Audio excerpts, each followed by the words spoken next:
കർത്താവിൻ്റെ അതിവിശുദ്ധ നാമം ഇന്നും മഹത്വപ്പെടുമാറാകട്ടെ. എല്ലാ സഹോദരങ്ങൾക്കും അവിടുത്തെ വിശുദ്ധ നാമത്തിൽ വന്ദനത്തെ അറിയിക്കുന്നു. എൻ്റെ ഹൃദയം ക്ഷീണിക്കുമ്പോൾ, ഞാൻ ഭൂമിയുടെ അറ്റത്ത് നിന്ന് നിലവിളിക്കുമ്പോൾ, ദാവീദ് പറയുന്നു, എൻ്റെ അവകാശത്തിലേക്ക് എന്നെ കൊണ്ടുവരുന്ന ഒരു ദൈവമുണ്ട്. സഹോദരങ്ങളെ ക്ഷണിച്ചു പോകുമ്പോഴും നിലവിളിക്കുമ്പോഴും ശരീരം ക്ഷീണിച്ചാൽ നമുക്കെല്ലാവർക്കും അറിയാം, പുറത്തുനിന്നാണ്. പക്ഷേ മനസ്സ് ക്ഷീണിക്കുന്നത് ഹൃദയത്തിൻ്റെ ഉടയവന് മാത്രമേ അറിയാൻ പറ്റൂ. ഹൃദയം ക്ഷീണിക്കുമ്പോൾ ഉയരത്തിൽ നിന്ന് ഒരു ഉത്തരവ് പുറപ്പെടും. യേശു തൻ്റെ ശിഷ്യന്മാരോട് പറയുക, നിങ്ങളുടെ ഹൃദയം കലങ്ങി. ആ കലക്കം അതിൻ്റെ ആഴം മറ്റാർക്കും അറിയാൻ പറ്റില്ല. 147 സംഘത്തിൽ പറയുന്നത്, മനം തകർന്നവരെ, മനസ്സ് തകർന്നു കഴിഞ്ഞാൽ അത് മറ്റൊരു വ്യക്തിക്കും പരിഹരിക്കാൻ പറ്റില്ല. പക്ഷെ മനം തകർന്നവരെ സൗഖ്യമാക്കി. അവരുടെ മുറിവുകളെന്ന് പറയുമ്പോൾ മാറാത്ത, ഉണങ്ങാത്ത, മറക്കാൻ പറ്റാത്ത മുറിവുകളെ ഉണക്കുന്ന ഒരു ദൈവം.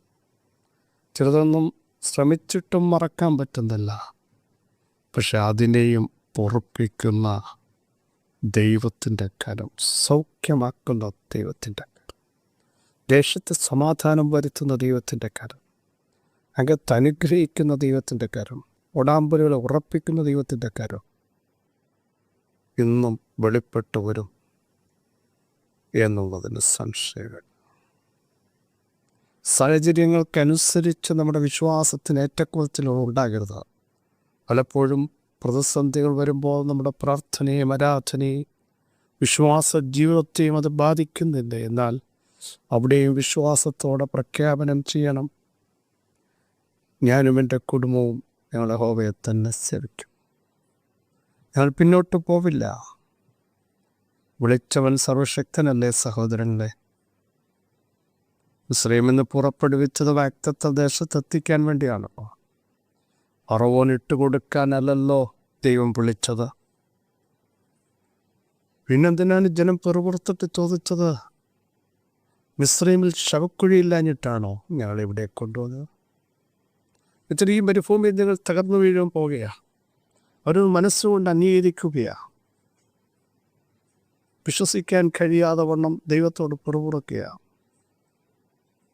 സഹോദരങ്ങളെ, വിളിച്ചിറക്കി ദൈവശബ്ദം കേൾപ്പിച്ച് മരുഭൂമിയിൽ കൊണ്ട് നശിപ്പിക്കുന്ന ഒരു ദൈവമാണോ നമ്മുടെ ദൈവം? പ്രതിസന്ധികൾ ഇട്ടേച്ചു പോകുന്ന ദൈവമാണോ? കഷ്ടങ്ങൾ കാണാതെ പോകുന്ന ദൈവമാണോ? സകലത്തെയും ജയിക്കാൻ, അതിൻ്റെ നടുവിൽ പിടിച്ചു നിൽക്കാൻ, ആ കഷ്ടതയിലും ആ വേദനയിലും ആ സങ്കടത്തിലും പാടുവാൻ, അതിനെ ഓവർകം ചെയ്യാനുള്ള ദൈവകൃപ, അതിന്മേൽ ധൈര്യത്തോടെ പറയണം, എൻ്റെ കർത്താവ് ജീവിക്കുന്നത് കൊണ്ട് ഞാനും ജീവിക്കുന്നു. അവിടുന്ന് അറിയാതൊന്നും സംഭവിക്കില്ല. ഇതിനെയൊക്കെ ജയിക്കാൻ എൻ്റെ മേൽ കർത്താവിൻ്റെ ഒരു അധികാരമുണ്ട്. ആ കർത്താവിൻ്റെ സ്നേഹം നിമിത്തം ഇതിലൊക്കെ ഞങ്ങൾ പൂർണ്ണ ജയം പ്രാപിക്കുന്നു എന്ന് പ്രഖ്യാപനം ചെയ്യാൻ നമുക്ക് ഇടയാവണം. വിശ്വാസത്തോടെ നടക്കൂ, വിശ്വസ്തരായിരിക്കും, ആത്മീയരായിരിപ്പേൻ, അഭിഷേകത്തോടെ മുമ്പോട്ട് പോവുകയും. നമ്മുടെ ദൈവം ജീവിക്കുന്നു. നമ്മുടെ ദൈവം മരണത്തെയും പാതാളത്തെയും ജയിച്ചവനാണ് കർത്താവ്, അല്ലേ? ഏതെങ്കിലും ഒരു ശക്തിക്ക് അവിടുത്തെ ഉയർപ്പിനെ പിടിച്ചു നിർത്താൻ കഴിഞ്ഞു? അത് ശക്തികളുണ്ടായിരുന്നു, രാഷ്ട്രീയ ശക്തികളുണ്ടായിരുന്നു, കാവൽ നിരകളുണ്ടായിരുന്നു, അധികാരത്തിൻ്റെ മുദ്രകളുണ്ടായിരുന്നു. ഇതെല്ലാം കൂടെ ഒരുപോലെ പറഞ്ഞില്ലേ? കാൽക്കൂട്ടത്തെ തരാം അധികാരികൾ പറഞ്ഞില്ലേ? കാവൽ ഉറപ്പിച്ചു എന്ന് വെച്ചാൽ ഒരിക്കലും ഇത് പുറത്ത് വരരുത്, എത്ര വേണമെങ്കിലും കാവൽ തരാം. പക്ഷെ പുനരുത്ഥാനത്തിൻ്റെ ശക്തിയുടെ മുമ്പിൽ ഒരു കാവൽ നിരയ്ക്കും നിൽക്കാൻ പറ്റില്ല. ആ പവർ വ്യാപരിച്ചാൽ കല്ലറകൾ പൊട്ടും, മുദ്രകൾ പൊട്ടും, ഉയർക്കേണ്ടവൻ ഉയർക്കും. കാവൽ നിര വിറച്ചുപോയില്ലേ? ഇതാ ദൈവസാന്നിധ്യം ഇറങ്ങിയാൽ നിന്നെ ഒതുക്കാനും പൂട്ടാനും നിശ്ചലമാക്കാൻ ശ്രമിക്കുന്ന ശക്തികൾ വിറയ്ക്കും. നീ ആത്മാവിൽ എഴുന്നേൽക്കും. വിശ്വസിക്കുന്നവർ സ്തോത്രം ചെയ്ത് ദൈവത്തെ ആരാധിക്കാൻ തയ്യാറാകട്ടെ.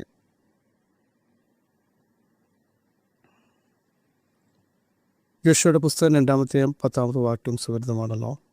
നിങ്ങൾ മിസ്രയീമിൽ നിന്ന് പുറപ്പെട്ടു വരുമ്പോൾ യഹോവ നിങ്ങൾക്ക് വേണ്ടി ചെങ്കടലിലെ വെള്ളം വറ്റിച്ചതും യോർദാൻ അക്കരെ വെച്ച് നിങ്ങൾ നിർമൂലമാക്കിയ സിഹോൻ, ഓഗ് എന്ന 2 അമോര്യ രാജാക്കന്മാരോട് യുദ്ധം ചെയ്തതും ഞങ്ങൾ കേട്ടു.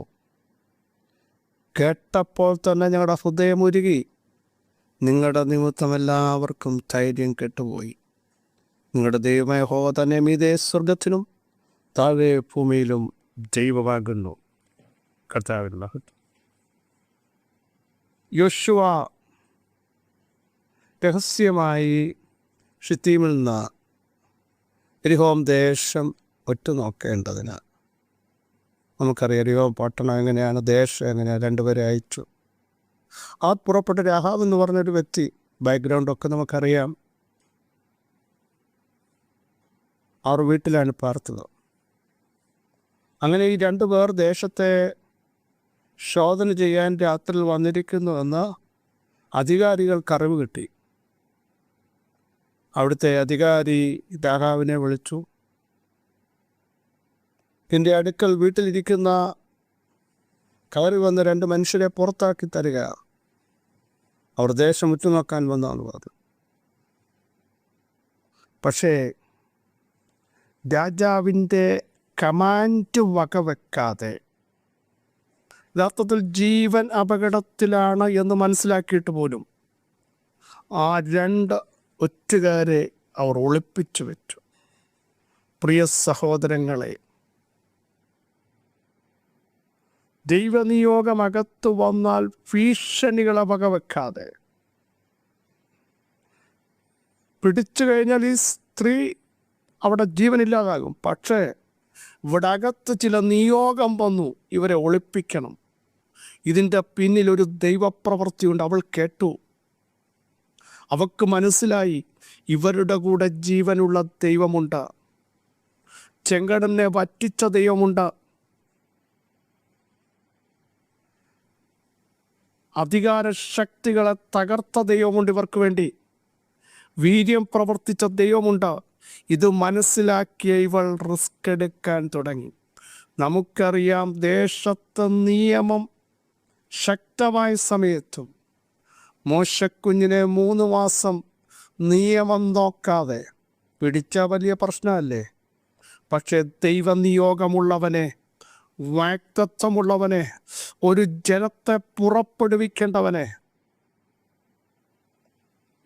ഭീഷണി നോക്കാതെ, തല പോകുമെന്ന് ചിന്തിക്കാതെ ഒളിപ്പിച്ചു വെച്ചെങ്കിൽ അതിൻ്റെ പിന്നിൽ വെളിപ്പെടുന്ന ഒരു വലിയ പർപ്പസുകളുണ്ട്. നോക്കൂ, ഈ സ്ത്രീയുടെ ബാക്ക്ഗ്രൗണ്ട് നിങ്ങൾക്കറിയാമോ? അവൾ അങ്ങനെ റിസ്ക് എടുക്കുകയാണ്.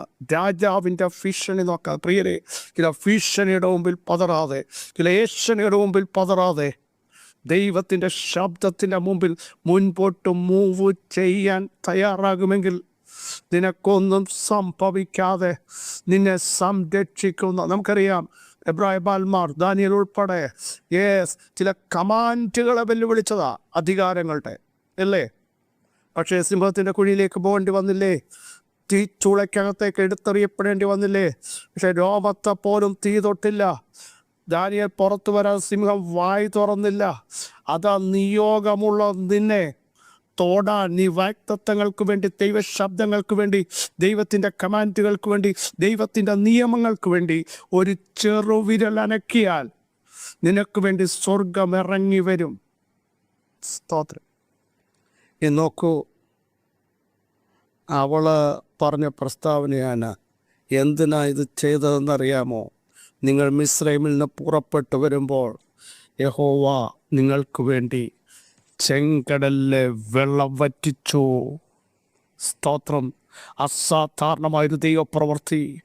മനുഷ്യമാർക്കും വറ്റിക്കാൻ കഴിയാത്തത്, അതുവരെ വറ്റാത്തത്, ആരുടെ മുമ്പിലും വഴിമാറാത്തത്, വഴിയില്ലാത്തത് നിങ്ങൾക്ക് വേണ്ടി തുറന്ന ഒരു ദൈവത്തെ പറ്റി കേട്ടപ്പോൾ ഞങ്ങളുടെ ഹൃദയം ഉരുകിപ്പോയി, ഞങ്ങളുടെ ചൈതന്യം നഷ്ടപ്പെട്ടു പോയി. നിങ്ങളുടെ ദൈവത്തിൻ്റെ ശക്തി എത്ര വലുതാന്ന് ഞങ്ങൾക്ക് കേൾക്കാൻ മനസ്സിലാക്കാൻ കഴിഞ്ഞെങ്കിൽ ആ ദൈവ നിയോഗപ്രകാരം എടുത്ത സ്റ്റെപ്പുകൾക്ക് വേണ്ടി ഞാൻ എൻ്റെ ജീവനെ നോക്കാതെ ഞാൻ ചിലത് ചെയ്യാൻ പോകുകയാണ്. ഇതാണ് അവൾ പറഞ്ഞതിൻ്റെ സാരം. നിങ്ങൾ ശ്രദ്ധിച്ച്, ചെങ്കടലിലെ വെള്ളം വറ്റിച്ചതും യോർദാനക്കര വെച്ച നിങ്ങൾ നിർമൂലമാക്കിയ സിറോൻ, ഓഗ് എന്നീ അമോര്യ രാജാക്കന്മാരുടെ ചെയ്തതും ഞങ്ങൾ കേട്ടപ്പോൾ തന്നെ ഞങ്ങളുടെ ഹൃദയം ഉരുകി.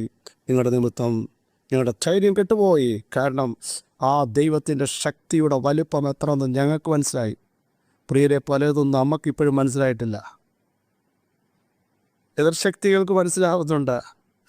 ആത്മീയനായകനാണ്, അവൻ്റെ മേലുള്ള ദൈവ സാന്നിധ്യം എന്താണ്, അവരിൽ വ്യാപരിക്കുന്ന ദൈവശക്തിയുടെ വലുപ്പം എന്താണെന്ന് മറ്റുള്ളവർക്ക് ഭയമാണ്. പക്ഷെ നമുക്കിപ്പോഴും അത് മനസ്സിലാവുന്നില്ല. നമ്മൾ പലതിനെയും ഭയപ്പെട്ട് പുറകോട്ട് പോകുന്നു. അതല്ല ദൈവാത്മാവ് ആഗ്രഹിക്കുന്നത്. നമ്മൾ ഈ ദിവസങ്ങൾ ശക്തരാകണം.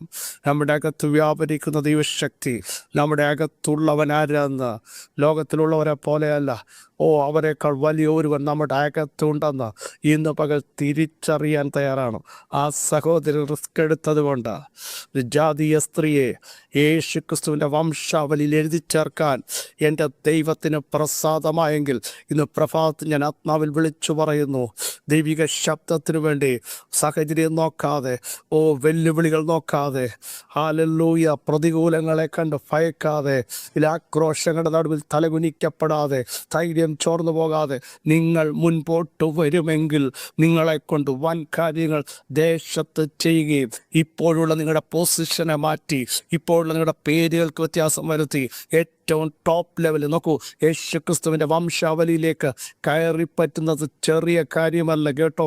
2 ജാതീയ സ്ത്രീകൾ, രൂത്തും ഈ രാഹാബും മാത്രമാണ് ആ പട്ടികയിലേക്ക് ജാതീയ സ്ത്രീകൾ കയറി പറ്റിയതെങ്കിൽ ചില ശാപങ്ങൾ, ചില ശപഥങ്ങൾ ഒരിക്കലും രക്ഷപ്പെടില്ലെന്ന് പറഞ്ഞത്, നീ ചില റിസ്ക് എടുത്താൽ നിന്നിലൂടെ ചില പേരുകൾ മാറ്റാൻ, നിന്നിലൂടെ ചില പൊസിഷനുകൾ മാറ്റാൻ, നിന്നിലൂടെ ചിലത് പേരുകൾ പുറത്തു കൊണ്ടുവരാൻ ദൈവത്തിന് പരിശുദ്ധാത്മ ശക്തിയാൽ ചിലത് എഴുതി ചേർക്കാൻ നിയോഗമുണ്ടെന്ന് ഇന്ന് പകൽ വിളിച്ചു പറയുന്നു. എത്ര പേർ തയ്യാറാകും? ദൈവശബ്ദത്തിന് മുമ്പ് ഞങ്ങൾ പതറാതെ, സംശയിക്കാതെ, അവിശ്വസിക്കാതെ, വെല്ലുവിളികളുടെ മുമ്പിൽ തലകുനിക്കാതെ മുൻപോട്ട് വരുമെന്ന് പ്രഖ്യാപിക്കാൻ തയ്യാറാകൂ. നിങ്ങൾക്ക് വേണ്ടി ചില സ്ഥാനങ്ങളെ ദൈവം എടുത്തു മാറ്റുന്നു.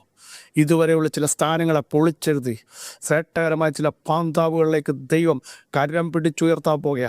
നിൻ്റെ പേർ വലുതാക്കുന്ന ദൈവം, നിൻ്റെ പേർ ദേശത്ത് കുടുംബങ്ങളുടെ ഒതുങ്ങിപ്പോയെങ്കിൽ ആ പേരിനെ, അഭിഷേകമുള്ളവൻ്റെ പേരിനെ, നിയോഗമുള്ളവൻ്റെ പേരിനെ, റിസ്ക് എടുത്തവൻ്റെ പേരിനെ പ്രസിദ്ധമാക്കി ദേശത്ത് അടയാളമാക്കാൻ ദൈവത്തിന് ഇന്നും പ്രസാദമുണ്ട്. പിതാവേ, വചനത്തിൻ്റെ ശക്തി വ്യാപരിച്ചതിന് സ്തോത്രം. ഞങ്ങളെപ്പറ്റിയുള്ള ചില ഭീതി ചിലരുടെ മേൽ വീണുമ്പോൾ അവരുടെ ഹൃദയം മുറിയിപ്പോയല്ലോ, ഞങ്ങളുടെ ദൈവാരം ദേശത്ത് വെളിപ്പെടുത്തിയതിന് സ്തോത്രം. ഈ ബലത്തോട് നയിക്കുന്നതിന് സ്തോത്രം. സകലമഹത്വം അങ്ങേക്ക് യേശുവിൻ നാമത്തിൽ തന്നെ. ആമേൻ, ആമേൻ. ക്രിസ്തുവിൽ വാത്സല്യ സഹോദരങ്ങളെ, ധൈര്യത്തോടെ സ്റ്റെപ്പ് എടുക്കൂ. ദൈവനിയോഗത്തിന് മുൻപോട്ട് കാലെടുത്ത് വെക്കൂ. പരാജയപ്പെടില്ല. ദൈവം നിങ്ങൾക്ക് വേണ്ടി ഇറങ്ങി വരും. ഈ വചനങ്ങൾ എന്നോട് സഹായിക്കട്ടെ. ക്രിസ്തയേശുവിൽ നിങ്ങളുടെ സഹോദരൻ പാസ്റ്റർ.